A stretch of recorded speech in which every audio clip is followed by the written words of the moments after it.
Okay, Severed, Forest of the Dead. This is a movie essentially set in a forest. There are bright spots and downsides to this movie. Initially, you see things like hippies and people who are essentially professional loggers.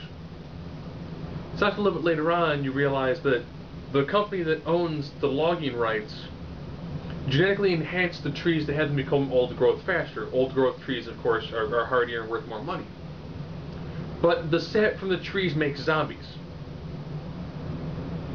Now, of course, you'd expect from that you're going to see really interesting deaths using professional logging equipment. Which you really don't, and that's kind of sad. But you would see lots of hippies, because some of them actually change themselves to trees. You see lots of, tree-hugging hippies being eaten by zombies. You see a few of that.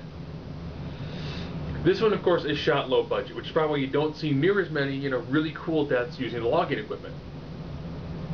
That being said, they could have spent more money on the zombies, but beyond that, for a low-budget zombie flick, this one's actually pretty good.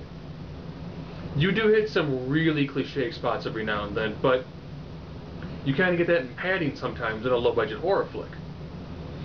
But genetically engineered tree sap that makes zombies is actually a pretty unique and interesting concept for the zombie genre.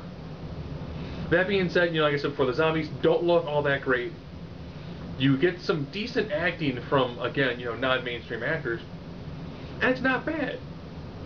It definitely could have used more, logging equipment sort of kills. You do see some chainsaw kills, some axe kills, primarily lots of stuff by guns. You see somebody essentially use a crane to knock over a bunch of logs to crush zombies. Could have used, some more large-scale equipment used to kill zombies? Yeah. Are there some subplots that kind of seem to be brought up and then are entirely forgotten about? Yeah. We seem to get infected inside a laboratory where they're doing testing on the tree sap. That kind of goes nowhere, and sometimes they throw it in kind of as like, see how evil corporations are sort of padding. But those moments aside, it's actually a really entertaining movie.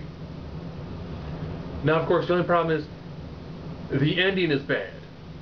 So if you can get past some clichéic moments, the idea not being used was absolute fullest potential, and in fact it's low budget, this is actually, it's a pretty interesting movie. Keeping those things in mind. The ending, not the best in the world. Some plot lines seem to start and then go nowhere. Like they're trying to set up like sequels or additional movies, and then they kind of went, we need it for an hour and a half time frame, but it's really not going to go anywhere. So you got some of those issues, but beyond that, enjoy an interesting zombie flick.